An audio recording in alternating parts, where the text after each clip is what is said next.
Oilers goaltender Mikko Koskinen said this recently to the media after the game on Monday. Quote, "It's not nice being thrown under the bus. I have to be better, but at the same time, we scored 7 goals in my last 6 losses. I can't score goals." He told this to a Finnish reporter. Now, you're a former coach, obviously. How would you, when you hear comments like this, let's say from one of your players, how would you handle that?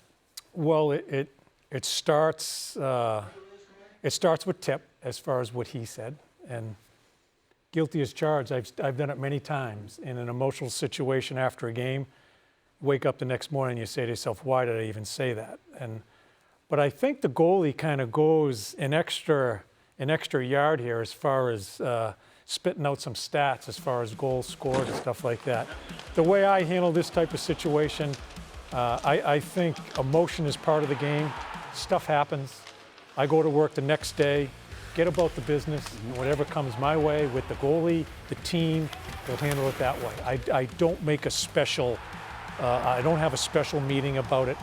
This stuff happens in a locker room. It happens during the game. I think it gets sensationalized a little bit because I think we're always starving for this type of stuff to happen so it can be reported on. And you go to work the next day about your business, and however the player feels about it, he may come to you. Maybe the leadership group comes to you as a coach, and then I'll handle it that way. But I certainly don't map something out because it's going to happen again. It's just part of what the business is, and quite honestly, I'd like to see that type of emotion, and you just get about it. All right. The Oilers were first in the West on December 1st, by the way. They have a lot of work to do in that locker room. We welcome in our NHL insider, Emily Kaplan, now. Dave Tippett is a big topic of conversation right now, Emily. Is he safe? Well, first, I just want to say it is so clear that goaltending is their biggest issue. I would expect for them to call up Stuart Skinner, their top prospect, soon, and also look for goaltending on the free agent market. As it comes to Dave Tippett, Ken Holland, the GM, it's important to note, in all of his years in Detroit, never made an in-game coaching change. I've talked to a lot of sources in the league. They don't know what Ken Holland is going to do, but if he does make a move, January 10th is their next game. They play the Ottawa Senators. If they lose to the Senators, there will be a lot of pressure from fans, and that would be the time to do it because they have 10 days before their next game.